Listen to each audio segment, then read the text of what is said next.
Good morning, hello, and welcome here to the Prog Monster. My name is Murph. I am the host of this show. This is a show that is dedicated to progressive rock and other forms of rock music. So this is day 24 of my 30 favorite rock drummer albums, the series that we're running for the month of November. This will be album number 7. Yep, we're getting down there. Just one more week to go. And this album, the Yes album, from the band Yes, of course. So what we're doing here basically is I'm picking 30 drum bands, 30 albums that I find that the drums are probably the most prominent part of the album for me.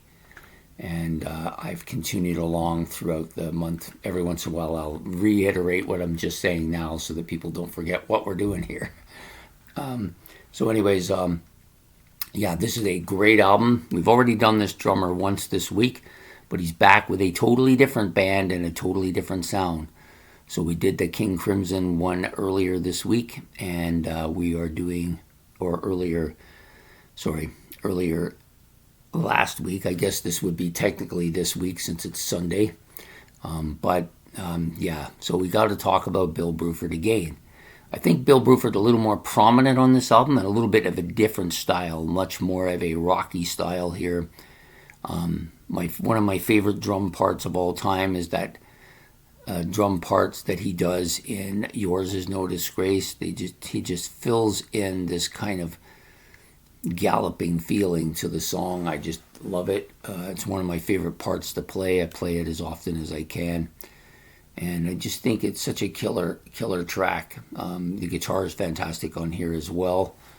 But I think this is the album for me that Bill stands out the most with Yes. Yeah, he did maybe do more complex stuff on Close to the Edge and Fragile, but to me he just stands out more here. Maybe there's not as much competition for him. But anyways, really good stuff. I think Starship Trooper, he really adds that feeling of that mystical feeling to it, along with both the guitar and the bass playing a dominant part in that as well. I do like, where was I here? Oh yeah, sorry, different, looking at the wrong one. Perpetual Chains, that was the one I was looking for. Another really good track. I think Bill is strong on this album without being dominating. That's the best part about Bill. He's kind of like Phil Collins, and maybe that's why he took Phil Collins' place when Genesis first went to three-man band. Makes perfect sense. They're very similar in a lot of ways. They both can play the dominant part, but tend to play the parts that need to be played to bring the fruition of the song without being so dominant and taking over the sound of the band. And that's one of the things I like about him, and I like about Phil Collins, that same thing. There's very complex technical abilities, both of them. And Phil and Bill doing that, quite a bit of that here too. I just think this is one of Yes's best drumming albums. At least best albums that I enjoy the drums. That might be a better way to put it. So we don't want to get people all confused by that. Anyways, this is the number 7 album for me. So we're down to the final week. We got 6 more albums to go. I probably will do an honorable mentions at the end of albums that probably I could have included, but you can only have 30 albums when you have just 30 spots. Can't put 40 albums in there. Anyways, I hope you've enjoyed this episode. Please hit the like and subscribe buttons. Those are much appreciated. Don't forget the notification bell so you don't miss any of the episodes.